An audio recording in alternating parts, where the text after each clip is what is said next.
Yoma Daf Tet Zain Amud Aleph. Bonjour à tous les présents. Eh bien, hier nous avions eu une question entre Maseret Tamid et Maseret Midot. Et une contradiction. C'est qu'on parle des Tlaïm, de l'Ishkat Tlaïm, là où on mettait les agneaux qui étaient prêts pour apporter en Tamid parce qu'ils ont été vérifiés, qu'ils n'ont pas de moum, qu'ils n'ont pas de défaut. Eh bien, selon la Mishnah de Tamid, c'était en haut à droite, c'est-à-dire au nord. Non, pas au nord. Oui. Safon, Marav, nord-ouest, du Beth Hamoket. C'est là où il y avait les Tlaïm, c'est là où il y avait la chambre des Tlaïm, des agneaux. Par contre, dans la Maseret Midot, on voyait que c'était à gauche en haut, c'est-à-dire sud-ouest. Donc c'est pas possible. Et là, qu'est-ce qui répond à Avuna? Amaravuna, Mantana Midot. Qu'est-ce qui a enseigné les Midot? C'est-à-dire là où on avait dit que c'était au sud-ouest, Rabbi Elazar ben Yaakov. C'est Rabbi Elazar ben Yaakov. Et Tamid, c'est les Chachamim, donc ils ne sont pas d'accord. Ditnan. Comment on a enseigné? D'où on sait? C'est Rabbi Elazar ben Yaakov, on va voir.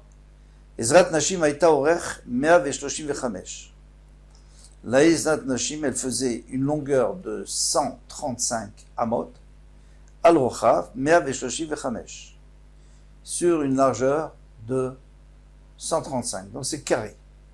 Alors, Ezrat Nashim, elle était où? Elle était dès qu'on arrivait au Beth Amikdash, c'était la première chose qu'on traversait. Après, il y avait Ezrat Israël, et après, il y avait Ezrat Kohanim, et après le Misbéach, etc. Verba Lishkot, Hayu, Verba Mikzo, Otea. Il y avait 4 chambres des 4 coins. Alors, c'est plus du tout, on parle plus du tout de Beth Hamoked, comme on parlait avant, c'est autre chose. Ma'ayu Meshamshot, elle servait à quoi? Dromit Mizrachit, celle qui est au sud-est, donc à notre gauche en arrivant, Hi Aïta Lishkat Anizirim. C'est la Lishka où les Nizirim faisaient ce qu'ils devaient faire. Alors, quelqu'un qui est Nazir, lorsqu'il a terminé sa Nazirout, il doit aller au Beth Amikdash, il doit apporter des korbanot, 3 korbanot. Alors, quels étaient ces korbanot? C'était un korban khatat, un korban hacham et un korban shlamim. Maintenant, le korban shlamim, bien sûr, il mange la viande. Donc, il met la viande là-bas à cuire, dans une casserole, et sous la casserole, il met les cheveux. Il coupe les cheveux et il le met là-bas. Donc, c'est l'ishkat nezirim. Chez Sham nezirim et vashtim et shalmehem, là-bas, ils cuisaient leur shlamim, parce que khatat et hacham, ils ne mangeaient pas, bien sûr. Khatat, Nezirim, Khatat et Ola. Khatat c'est pour les Kohanim, la Ola c'est pour l'Holocauste, c'est pour Hachem. Bref. En tous les cas, ils avaient besoin, il fallait qu'ils fassent cuire le Korban Shlamim. Donc, Migalchim, c'est Aran, ils coupaient leurs cheveux, Mishalchim Tachatadoud, et ils faisaient brûler sous la casserole. La casserole dans laquelle on mettait le korban à cuire. Mizrachit Tzfonit. Maintenant, celle qui est à notre droite en arrivant, donc nord-est, puisque nous arrivons par l'est toujours. Hi Aïta Lishkat Diraïtsi. C'était la réserve de bois. Chez Sham Kohanim, que là-bas il y avait des Kohanim, Balemoumin, qui avaient des défauts, donc ils ne pouvaient pas faire la avoda, mais ils pouvaient aider. Omdim, ils étaient là-bas, Umatlim, Be'etzim, ils enlevaient les bois qui étaient véreux. Alors, si c'était un bois qui était humide, il était obligé de le jeter. S'il était sec, on pouvait gratter l'endroit du verre et on pouvait l'utiliser pour le misber. Chez Koletz, chez Yeshbotolat, pas sous les gabés misber, parce que s'il y a un verre, eh bien à ce moment-là, il est pas sous pour le misber. Tzfonit, Maravit. Tzfonit, alors encore une fois, Tzafon c'est à notre droite, Maravit c'est devant nous tout en haut. Donc, en haut à droite, il y a Italishkata Metzoreim, c'est là où les Metzoreim rentraient. Attention, ils rentraient pas par la Zara, bien sûr, ils rentraient par l'extérieur, il y avait une porte. Et ils rentraient là-dedans, dans cette Lishka. Et cette Lishka, elle était chol, donc ils avaient le droit de rentrer. Parce que tant qu'ils n'ont pas apporté leur korban, d'accord, ils ont fini leur tzarat, ils ont été guéris, ils ont été aspergés, on les a aspergés tout ce qu'il faut. Maintenant, ils augmentent leurs korbanot. Ils sont obligés d'apporter aussi des korbanot. 3 korbanot. Quels sont les korbanot? Hacham, Khatat et Ola. Et l'Okshemen. Et après, on prenait le sang et on devait asperger sur l'oreille droite, sur le pouce de la main droite et du pied droit. Alors, comment on va faire pour asperger? Ils ont le droit de rentrer juste leur pied et le membre. Le membre, ils ont le droit d'entrer. Le reste, ils n'ont pas le droit d'entrer parce qu'ils n'ont pas eu leur capara encore. Maravit Dromit, celle qui est à l'ouest, sud-ouest, donc à gauche, en haut. Amar Rabbi Eliezer, Rabbi Ben Yaakov a dit Shacharti Maïta Meshameshet. J'ai oublié à quoi ça servait. Donc déjà, on a une preuve que c'est lui le Tana de cette Masechet. Parce que sinon, on aurait dit ce que dit le Tana Kama, et lui il dit je sais pas. Mais on verrait, le Tana Kama n'a rien dit. Donc c'est lui le Tana Kama. Abba Shaul Omer, Abba Shaul, non, lui dit Ba'yunotim yain veshemen. D'abord on mettait l'huile et le vin et l'huile. Ve'i aïta nikret lishkat bet shmania. Et ça s'appelait lishkat bet shmania. Shmania comme shemen. Achinami mistavrat. Eh bien, c'est ainsi aussi qu'il est logique de dire de Rabbi Eliezer ben Yaakov que c'est Rabbi Eliezer ben Yaakov, donc c'est sûr que c'est lui qui a dit cette braïta. Ou plutôt c'est ce perek. Même cette masechet. Ditnan, comme on a enseigné, Kol HaKotalim. Alors, donc on est d'accord que c'est lui qui a enseigné que la Lishkat Atlaim, elle était au sud-ouest. Donc c'est le Maseret Midot. Maintenant, on va apporter une autre preuve. D'Etnan. Kol HaKotalim Shayusham. Alors expliquez un peu ce qui se passe là. C'est simple. Le Kohen qui fait la para Adouma, il se trouve à Arazetim. Arazetim, c'est à l'est du Beth Amikdash. Donc moi, disons je suis le Kohen, je me tourne vers l'ouest, je vois d'abord Arabaït, qui est à l'est du Kodesh HaKodashim, bien sûr, et après le Arabaït, donc il y a l'entrée du Arabaït, après il y a l'entrée de Ezrat Nashim, bon, il y a aussi le Chayil, on verra tout ça. Ensuite, il y a l'entrée de Ezrat Israël. Après, il y a l'entrée du Oulam. Oulam, c'est la grande salle qui est large avant de rentrer au Echal. Et après, il y a l'entrée du Echal, où il y a la Menorah, etc. Et après, il y a le Kodesh HaKodashim. Maintenant, lui, il va asperger le sang sur Aramishra, c'est-à-dire sur Arazetim. Mais pour que ça soit valable, il faut que pendant ce temps, il regarde le Echal. Voilà, c'est écrit comme ça. Il doit voir le Echal. Comment faire pour voir le Echal? Il y a des murs entre eux, il y a plusieurs murs. Il y a la muraille de Arabaït, il y a tous ces murs-là, comment on fait? Alors il faut qu'il arrive à voir à travers les portes. Donc on ouvre toutes les portes, et normalement il devrait voir à travers les portes. Sauf que la première porte, elle pose un problème. Parce que la première porte de Arabaït, elle est beaucoup plus basse, puisque ça monte toujours. Donc elle est beaucoup plus basse que la porte du Echal. Et on va faire les calculs, on va voir que si on va d'après les Chachamim, alors on peut voir par le haut, juste la dernière demi-amas de la porte, on peut encore voir. Mais si c'est d'après Rabbi Eliezer ben Yaakov, c'est ça, hein? Eh bien, lui, il a une amas de plus, donc il ne sert à rien d'ouvrir la porte, parce que quand le Kohen va regarder, eh bien, il va voir, il y aura la muraille qui est au-dessus de la porte, et il va voir rien du tout. Il ne pourra pas voir. Et en dessous, il ne peut pas voir, parce que s'il se baisse et regarde en dessous, il ne voit pas le Echal, puisque le Echal, le sol du Echal, est plus haut que la porte de l'entrée d'Arabaït. Voilà, on va faire les calculs, c'est simple, les calculs vont être simples. Mais c'est ce qu'il faut comprendre. Alors qu'est-ce qu'on va faire maintenant? Bien que tous les murailles qui sont dans Arabaït, elles font au moins 40 amot de haut, et il y en a qui disent 70 amot, cette muraille-là, de l'entrée de Harabaït, elle va faire pile 20.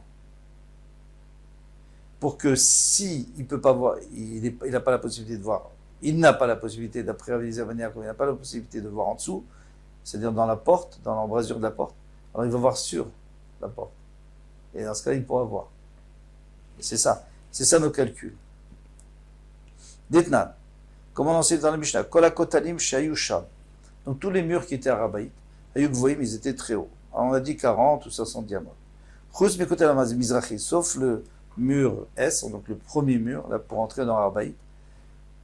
Chez Akohen, Asoref et Aparal, le Kohen qui va brûler la vache rousse, Omed Beramishra. Lui se tient sur Aramishra, c'est-à-dire la Razetim. Omechaven, Vero et Pitro Shalechal. Donc il essaie de regarder et il faut qu'il voit l'entrée du Echal. Bishat Azat Adam, au moment où il asperge le sang. Vetnan. Et on a enseigné, Kol Aptachim Shayusham Govan Esrimama. Toutes les portes font 20 amot.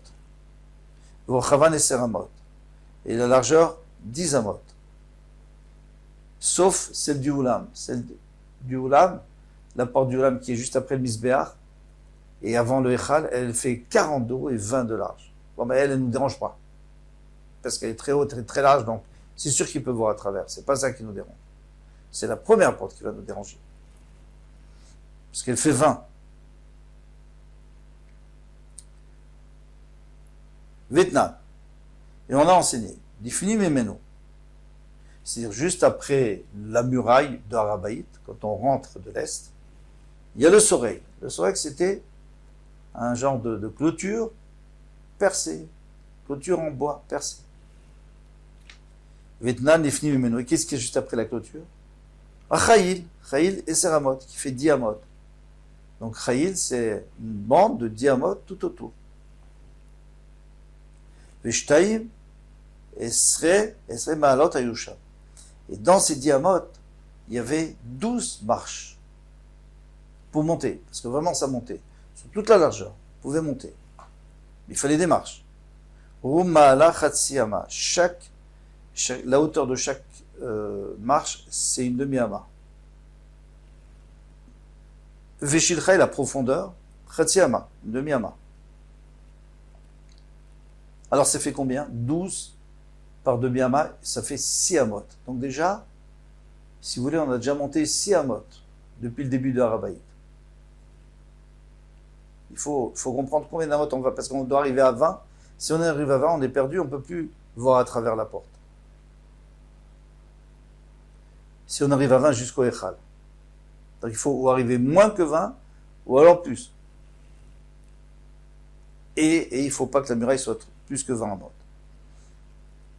Vietnam, on a enseigné. Tet vav maalot olot mitocha. Donc maintenant, à partir du moment où on est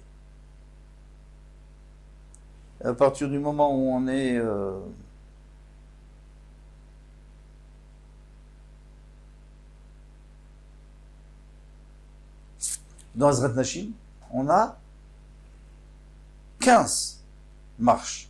D'ailleurs, d'autres, Ezrat Israël et Ezrat Nashim. De Ezrat Israël qui est plus élevé qu'Ezrat Nashim. On avait dit on arrive d'abord dans Ezrat Nashim et après Ezrat Israël. Bon, là-bas, il parlait à l'envers, mais ici, on parle qu'il faut monter. Il y en a 15. Womala Chatsiyama. Toujours la hauteur d'une marche, c'est une demi-ama. Veshilcha et la profondeur, une demi-ama pour entrer le pied. Alors, combien on est déjà? On est déjà, là c'est 7,5, puisque c'est 15 divisé par 2, 7,5. Plus 6, ça fait déjà 13,5. Donc on est déjà monté 13,5. Donc on a déjà pris, quand on regarde de la porte de l'entrée déjà, il y a 13,5, 13 amot et demi sur les 20 qui sont déjà perdus, parce qu'on ne peut pas voir. Pas voir, puisque ça va encore monter. Vietnam, Bena Oulam Vena Misbeach. Entre le Oulam et le Misbeach. Alors, c'est-à-dire après le Misbeach, on avait dit, on a les Atashim, les Ezrat Israël, les Ezrat Kohanim, Misbeach, et maintenant, entre le Misbeach et le Oulam, il y a encore, il faut monter encore. Bon, alors il y a Kavetama, il y a 22 amot, là-bas, entre les deux, Veshte Masar Maalot Ayusham. Il y a 12 marches pour monter vers le Oulam. Et après, c'est terminé. Parce que Echal, Oulam, c'est la même hauteur. 12, ça fait combien? Eh bien, ça fait encore une fois. Rum, Ma'ala, Khatiyama, chaque fois c'est une demi-ama de haut. Veshilcha, la profondeur Khatiyama, mais la profondeur ne nous intéresse pas. Sauf pour savoir combien prenaient de place ces escaliers, mais ça ne va pas nous aider pour celui qui fait la paradouma. Donc on a combien ici? On a encore 12. 12, ça fait 6. Donc on était à 13,5, plus 6, ça fait 19,5. Alors d'après les Chachamim, c'est tout, il y a 19,5. Donc moi, quand je regarde, pour voir le bas de la porte du Echal, eh bien j'ai 20 amot, puisque la porte du Harabait, elle fait 20 amot, elle est ouverte. Donc j'ai 20 amot, donc j'ai une demi-ama pour voir. Donc ça va, d'après les Chachamim, ça va. Mais ici on a vu qu'on disait qu'il fallait pas élever la muraille pour qu'au-dessus de la porte, à part 20 amot, c'est tout, pas plus que 20 amot. C'est-à-dire que il faut que je puisse voir au-dessus, pas en dessous. Donc ça va d'après. Qu'est-ce qu'il a dit Rabbi Eliezer ben Yaakov? Il a dit non, il y a une ama encore ici, qu'on n'a pas compté. Où elle est? Maintenant, Rabbi Eliezer ben Yaakov Omer, Ma'ala Tacham. Entre Ezrat Israël et Ezrat Kohanim, il y avait encore une ama. Donc on arrive à 20 amot et demi. 20 amot et demi, on ne peut plus voir à travers la porte, parce que la porte fait 20 amot, mais on peut voir au-dessus de la porte. Mala et Tacham, Ukvoama, elle faisait une hauteur d'une ama. Vedochan Natun Alea, et dessous il y avait une estrade pour les Lévim qui vont chanter. Ou Boshlosh, Shalosh Maalot, il y avait 3 Maalot. Il y avait 3 escaliers pour y arriver. Chez le Chetzi ama, chacun c'était une demi-ama. Mais peu importe. Ce qui nous intéresse, c'est qu'il y avait une ama de plus. Donc on arrive à 20,5. Il y a Madrish Lama Rabbi Eliezer ben Yaakov. Ici tu me dis que ça va d'après Rabbi Eliezer ben Yaakov. Aïnou Deirse, les pitras. Alors je comprends que la porte est couverte. C'est-à-dire la porte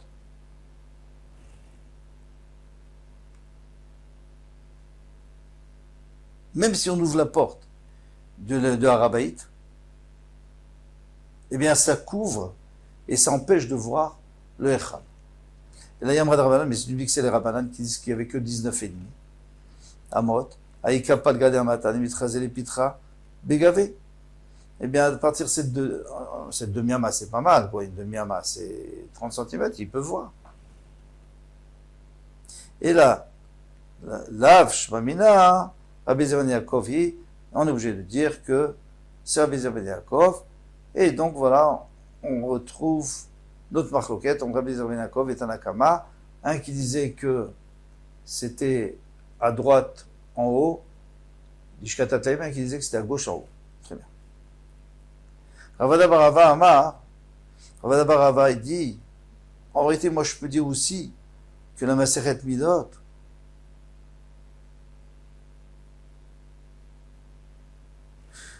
c'est Rabbi Yehuda.